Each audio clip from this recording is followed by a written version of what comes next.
Hey there, Grumpy Old Fart here. I'm doing an advanced Dungeons & Dragons advice video. I'm titling this one, The Living Dungeon. Many players treat underground settings like empty buildings. They bebop down the corridor looking for treasure, heedless of all danger, and this is just stupid. In the first place, all manner of denizens set up hearth and home in underground settings. Any intelligent creature will establish a perimeter. They may set traps or establish guard posts and patrols. If they expect intruders, they will set up ambush points and alarm systems. If player characters are not very careful, they will be caught by a guard patrol, trip a trap, or be ambushed by these defenders. Never assume anything, especially that an underground area is empty. Before I get into this too deeply, if you enjoy my content, it would really help me out if you could hit the like button, subscribe to my channel, share my content, and post a comment or two. Remember, I welcome your comments, even if you disagree with me. Friends can still disagree. And check me out over on Rumble for my political commentary and weekly current events. If you enjoy a good book, check out my author page over on Amazon.com. My pen name is H.L. Anderson. You can find all of my books there, including the one pictured here, Muscle, the role-playing game of classic professional wrestling. I know it sounds weird. It's just pure competition and combat, fantasy combat, in the backdrop of a professional wrestling arena. It is just pure fun. It's a great way to blow off steam. It's a good way for the family to get involved and stick together and have a good time. Back in the day, I don't like modern professional wrestling because it's borderline obscene. But back in the day, the family would sit around the TV and watch professional wrestling together.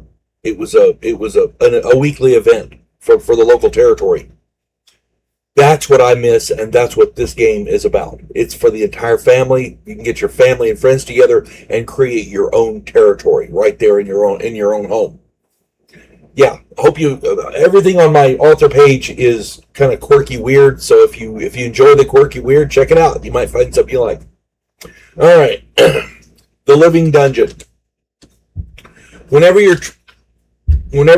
exploring an underground area, a dungeon, a cavern system, whatever, expect there to be denizens. Okay?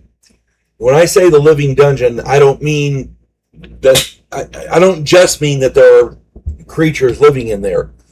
I mean that the dungeon and the creatures in it react to what the player characters are doing.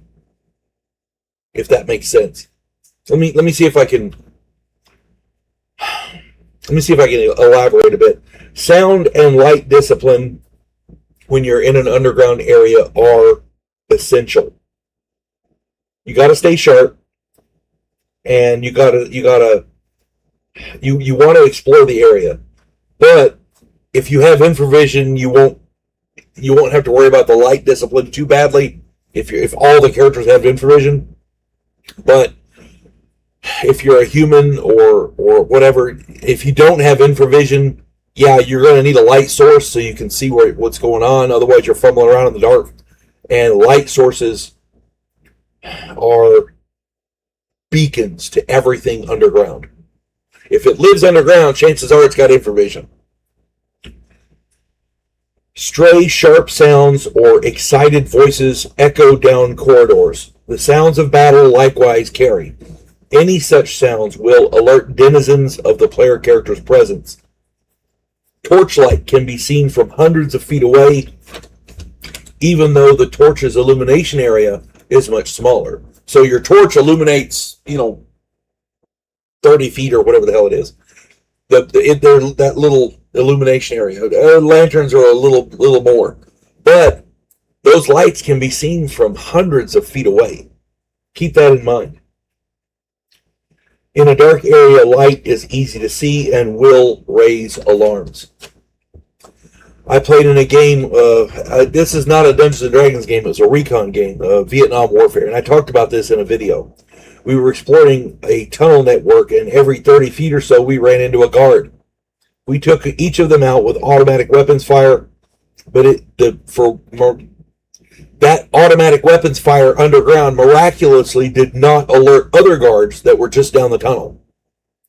The game master, in that case it was a mission director, was a novice, and we explained afterwards that noise travels underground, and some of those guards would have been alerted because they would hear the gunfire, and he understood, and he became a much better game master after that. So being a game master, a dungeon master, a mission director, whatever the game is called, whatever the game calls the guy running the game, that is an ongoing learning experience. I've been playing this game for 50 years. I'm still learning. So in Advanced Dungeons and Dragons, armor and swords clash, shields splinter, battle cries and shouts shatter the silence.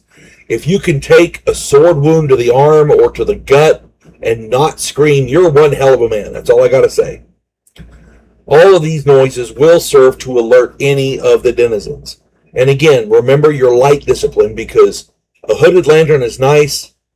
It only allows people to see it from it essentially turns your lantern into a flashlight. But and it prevents you from being seen for a lot of the directions from the lantern. But it can still be seen. It's not perfect, but it's much better. A hooded lantern is the way to go.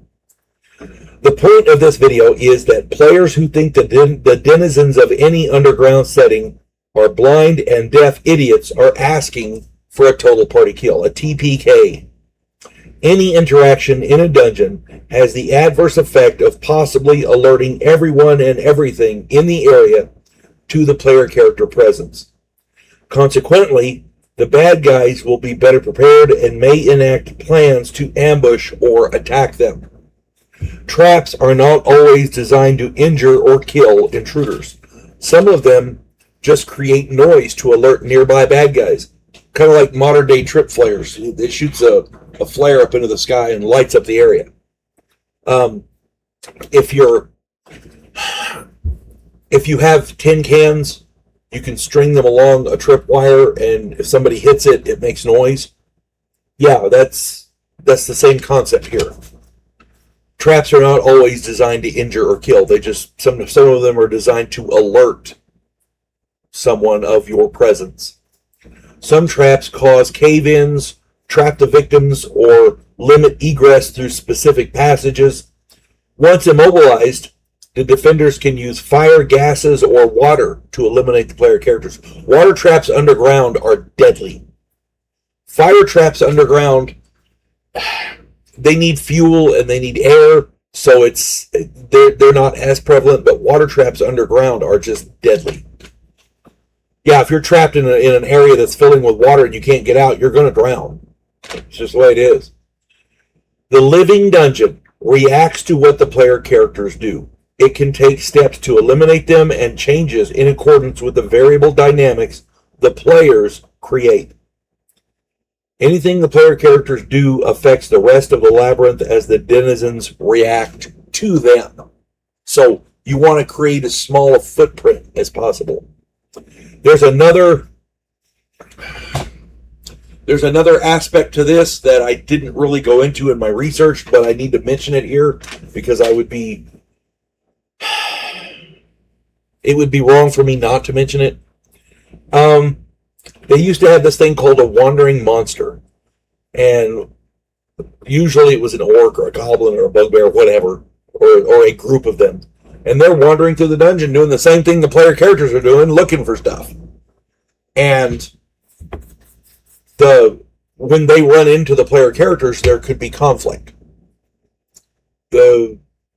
If your player character party has taken a lot of damage and is hurt bad, or maybe they're out of spells for the day or whatever, sometimes negotiation is the way to go if there's a way to communicate. And sometimes, you wave at them and go the other direction. Sometimes that works.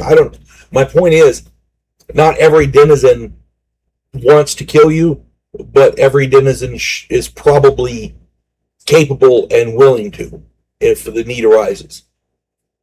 Wandering monsters are just they're happenstance. They're not part of the dungeon per se. They just happen to be there at the same time as you are. Maybe they are part of the dungeon. I don't know. But the point I'm getting at is you could run into them anywhere at any time doing anything. So they could happen upon your camp at night. Who knows? This happened one time to a group that I was running. I wasn't playing. I was running a game, and I rolled a wandering monster at night. They were camped, and they had posted a guard. But this guard, don't ask me why, he was standing next to the fire. Yeah, as I recall, it was chilly, but he had furs. He could have gotten away from the fire and saved his vision, but he was a human, and he didn't have infravision, and he was standing next to the fire. If you're next to the fire, you never look into the fire because it ruins your night vision. Well, this guy was, I'm going to stay next to the fire. I'm just going to stay there. Okay, fine. So this group of orcs happened upon them, and what they did is they saw them, and they said they realized that the only way to go was either back the way the players came or towards them. So they retreated. They rather than attack at night, they retreated and found an intersection where they could set up an ambush. And as I recall, the player characters lost 3 or 4 players there. 3 or 4 player characters. They died in that ambush. It was very effective. And the orcs wanted their stuff. Those are wandering monsters, and they are very prevalent in Advanced Dungeons and Dragons. So if you're doing a dungeon crawl, remember the dungeon probably doesn't want you there as a whole. The denizens there, if they're not at war with each other, they found a way to live in peace, and because even if they're rival groups, they found a way to coexist, and the player characters getting in there change the dynamic. And they won't like it. Just saying. So, even if it's just one big group, they still won't like it. But anyway, nobody likes to be having intruders in their home. That's just the way it is.